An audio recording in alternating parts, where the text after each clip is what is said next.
انگریزی سے higher education میں آپ نے سیکھنا ہے تو سب انگریزی پڑھیں، لیکن انگریزی ایک سٹیٹس سمبل نہ بنے۔ فنکشنز ہوتی ہیں، سارے پاکستانی بیٹھے ہوتے ہیں، فنکشن انگریزی میں ہو رہی ہوتی ہے، کوئی انگریز نہیں ہوتا۔ میں ابھی جب پرائم منسٹر بنا، فنکشن میں دیکھ رہا ہوں انگریزی میں شروع ہو گئی۔ میں ان سے پوچھا انگریزی میں کیوں بولی جا رہی ہے؟ وہ جی وہ 2 ایمبیسڈر بیٹھے ہوئے ہیں، 2 ایمبیسڈر کے لیے ساری فنکشن انگریزی میں ہو گئی، اور ٹی وی پہ جا رہی ہے، ٹی وی پہ ہمارے عام لوگ دیکھ رہے ہیں۔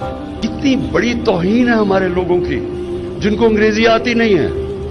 آپ ایک دوسری زبان میں فنکشن کر رہے ہیں، 80% لوگوں کو انگریزی نہیں آتی، تو ان کو آپ کیا کہہ رہے ہیں؟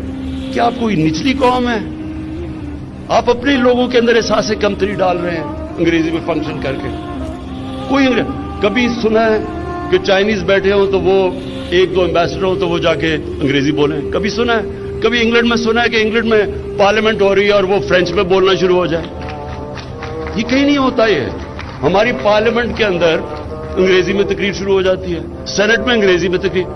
اس لیے نہیں کہ وہ کیونکہ وہ ان کو اردو نہیں آتی، وہ امپریس کرتے ہیں کہ میں پڑھا لکھا ہوں۔